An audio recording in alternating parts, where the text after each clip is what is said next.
Hellraiser here from VidGamiac.com. Here we are today back in the Hellraiser DLC for Dead by Daylight, grabbing the Adept Cenobite achievement. This is to get a merciless killer rating as the Cenobite, only using his 3 unique perks. This is going to be done from the killer side. The Cenobite is going to be this DLC's killer. You are going to need to get him to at least level 10 in order to open up 3 perk slots. The perks you want to make sure you set are going to be Deadlock, Plaything, which is going to be a Hex perk, and then finally, Gift of Pain, which is going to be a Scourge Hook perk. You can do whatever you want for add-ons and offerings. Make sure you leave your 4th perk slot empty if you have that available.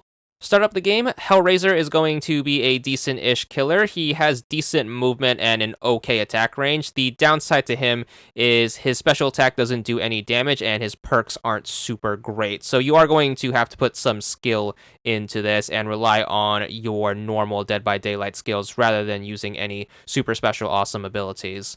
The main gimmick with Hellraiser is there's going to be a puzzle box that is going to be hidden in a random spot on the map. If you happen to find it, it's going to be super useful as it will reveal the location of all of the survivors as well as freeze them in place for a solid moment.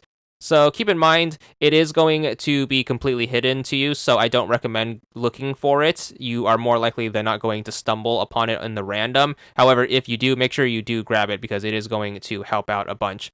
Other than that, I recommend just focusing on hunting down the survivors and then killing them like normal.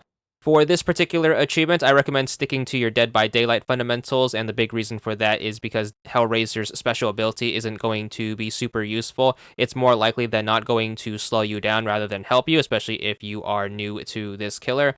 What is going to be useful in the early game is going to be the few good perks that Hellraiser does have, which are going to be his hook-related perks. So make sure you down your first victim and make sure you try to hook them. You're going to have 4 random glowing white hooks around the map. Try to find one of these and then hook your first victim. The reason for that is your first victim is going to have some nasty status effects put on them, and then the glowing white hooks should also put some nasty status effects on them. So this is going to help you out a bunch in the early game because you are going to handicap the first hook person super duper severely. As for Hellraiser's mid-game, another useful perk is going to be this one. Whenever someone completes a generator, the generator that has the most progress on it that hasn't been fixed yet should freeze for a moment, and also its location is going to be revealed to you. So if it happens to be nearby, make sure you quickly sprint on over and make sure you try to damage anyone who is trying to run away from it.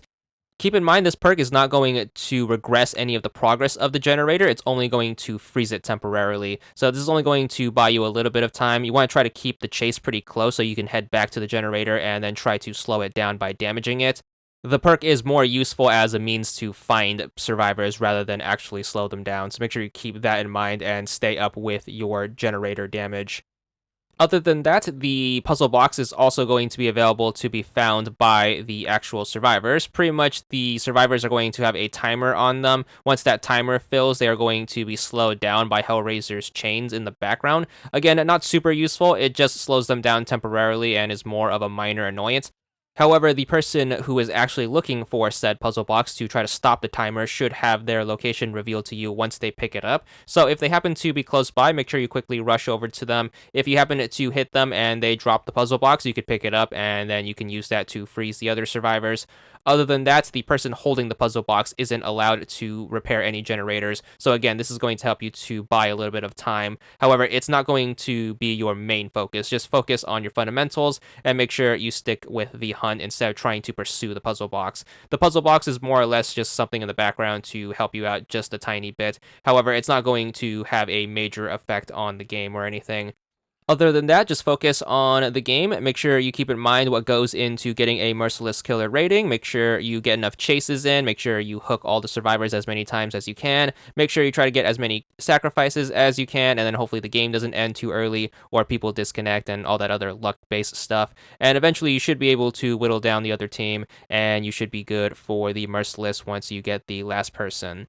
So as you can see right here, the puzzle box is going to be a little useful in finding people, especially in the late game. game, but nonetheless, just stick to your Dead by Daylight fundamentals for this one. No real easy way with Cenobites, but if you happen to manage to get everything you need for the Merciless Killer rating, you should be good for the achievement. So here we are. We happen to get a quad sacrifice in this game, which is going to be super helpful, and hopefully we had enough chases and did everything in a timely manner. And then once we are able to end the game, get our Merciless Killer rating, we should be good for the achievement. Of course, you can check how well you did by hitting right bumper to check on your ratings, and you can see what you need to improve on.